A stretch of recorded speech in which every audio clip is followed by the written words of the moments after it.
प्यारे दोस्तों, आज का टॉपिक है क्लास 10 के लिए वीवीआई क्वेश्चन बिहार बोर्ड 2025 के लिए। पहला चैप्टर है फिजिक्स में प्रकाश का परावर्तन। पहला क्वेश्चन है आप लोगों के सामने स्क्रीन पर दिख रहा होगा। प्रकाश किरण गमन करती है, आंसर होगा सीधी रेखा में। नेक्स्ट क्वेश्चन है निर्वात में प्रकाश की चाल क्या होती है, तो आप लोग जानते ही होंगे 3 × 10⁸ मीटर प्रति सेकेंड होता है। नेक्स्ट वीवीआई क्वेश्चन, तीसरा क्वेश्चन, प्रकाश का सबसे आधुनिक सिद्धांत क्या है, क्वांटम सिद्धांत। नेक्स्ट क्वेश्चन चौथा है प्रकाश तरंग किस प्रकार की तरंगे हैं, विद्युत चुंबकीय तरंगे हैं। प्रकाश किस प्रकार की तरंगे, विद्युत चुंबकीय तरंगे हैं। प्रकाश तरंगे के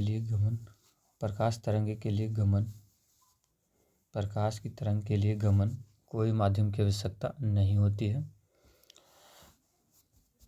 किसी प्रकाश गमन पथ में अपारदर्शी वस्तु रखे जाने पर क्या बनती है, आंसर होगा छाया। किरणों के समूह को क्या कहते हैं, किरणपुंज। किरणों के समूह को क्या कहते हैं, किरणपुंज। सूर्य से आने वाली प्रकाश पुंज कैसा माना जाता है, समांतर प्रकाश पुंज। कैसा माना जाता है, समांतर प्रकाश पुंज। जिन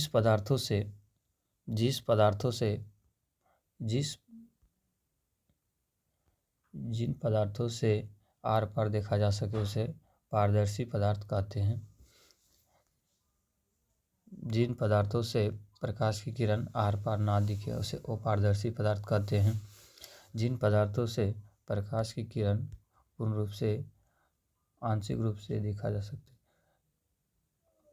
जिन पदार्थों से आर पर आंशिक रूप से देखा जा सकते उसे पारभासी पदार्थ कहते हैं।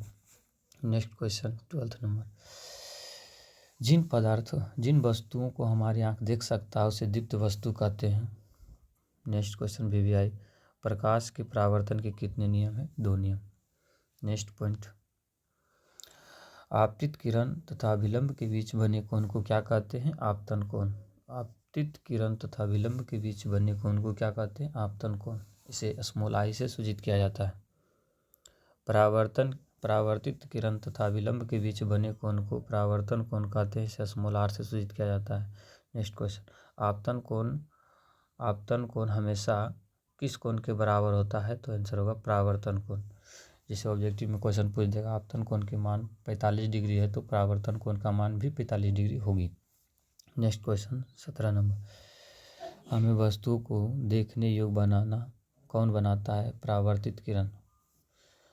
वीवीआई क्वेश्चन, हमें वस्तुओं को देखने योग्य कौन बनाता है, परावर्तित किरण। कौन बनाता है, परावर्तित किरण। प्रकाश की किरण टकराकर मुड़ने की घटना को क्या कहते हैं, विवर्तन। प्रकाश की किनारे से टकराकर मुड़ने की घटना को क्या कहते हैं, विवर्तन। कौन सा दर्पण आभासी, सीधा तथा बराबर प्रतिबिंब बनाता है, समतल दर्पण। कौन सा दर्पण पार्श्व विस्थापन प्रदर्शित करता है, समतल दर्पण। समतल दर्पण की वक्रता त्रिज्या कितनी होती है, अनंत। गोलीय दर्पण का परावर्तक सतह गोलीय होता है, उसे क्या कहते हैं, गोलीय दर्पण। गोलीय दर्पण 2 प्रकार के होते हैं, एगो अवतल दर्पण, एगो उत्तल दर्पण।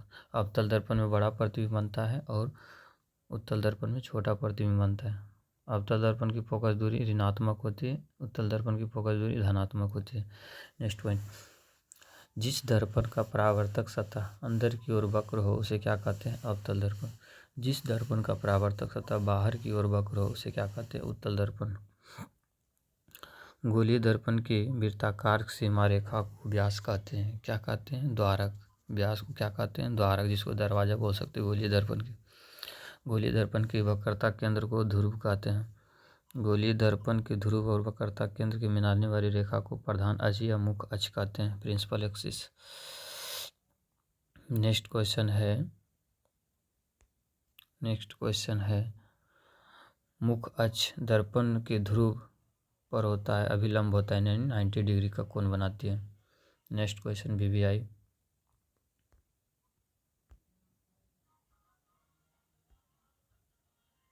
30 नंबर क्वेश्चन है पीवीआई क्वेश्चन।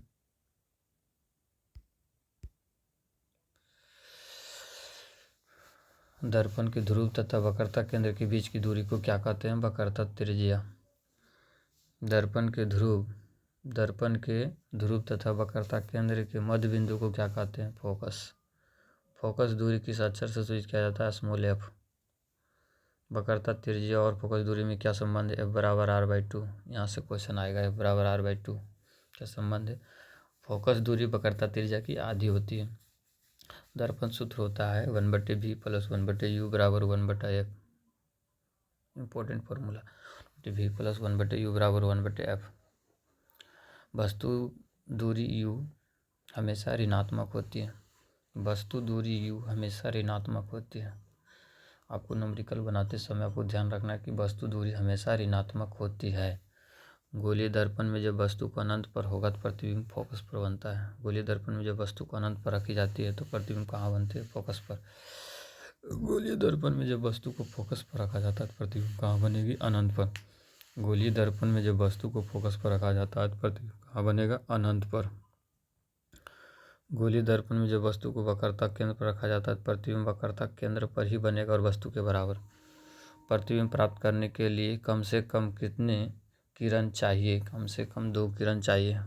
प्रतिबिंब प्राप्त करने के लिए कम से कम कितने किरण की आवश्यकता होती है? 2 किरण। सिनेमा के पर्दे पर किस प्रकार का प्रतिबिंब बनाता है? वास्तविक प्रतिबिंब। वास्तविक प्रतिबिंब जब भी बनेगा तो उल्टा। वास्तविक प्रतिबिंब हमेशा उल्टा होता है। काल्पनिक प्रतिबिंब हमेशा सीधा होता है। किस दर्पण में वस्तु का काल्पनिक प्रतिबिंब बनता है? अवतल दर्पण। कौन सा दर्पण वास्तविक और काल्पनिक दोनों प्रकार के प्रतिबिंब बनाता है? अवतल दर्पण। किस दर्पण को अभिसारी दर्पण कहा जाता है? Important question, VVI 45 number. किस दर्पण को अभिसारी दर्पण कहा जाता है? अवतल दर्पण। किस दर्पण को अभिसारी दर्पण कहा जाता है? अवतल दर्पण। किस दर्पण की फोकस दूरी वक्रता त्रिज्या ऋणात्मक होती है? अवतल दर्पण। अवतल दर्पण का उपयोग टॉर्च में किया जाता है, सर्च लाइट में किया जाता है, अग्रदीप में किया जाता है, हेडलाइट जिसको बोलते हैं, हजामती दर्पण के रूप में किया जाता है, दंत चिकित्सा के रूप में किया जाता है, सौर भट्टी के रूप में किया जाता है, सोलर कुकर के रूप में किया जाता है। वीवीआई क्वेश्चन याद रखना इसको। अवतल दर्पण से कागज जलाने के लिए उसे कहाँ रखना चाहिए? फोकस पर। कहाँ रखना चाहिए? फोकस पर। कौन सा दर्पण बड़े वस्तु का पूरा प्रतिबिंब बना सकता है? उत्तल दर्पण। कौन सा दर्पण हमेशा काल्पनिक सीधा और छोटा प्रतिबिंब बनाता है? उत्तल दर्पण। किस दर्पण को अपसारी दर्पण कहा जाता है? उत्तल दर्पण। जय हिंद दोस्तों, आज का वीडियो 50 क्वेश्चन ऑब्जेक्टिव हम क्लियर किए हैं। Thank you. और यदि वीडियो बढ़िया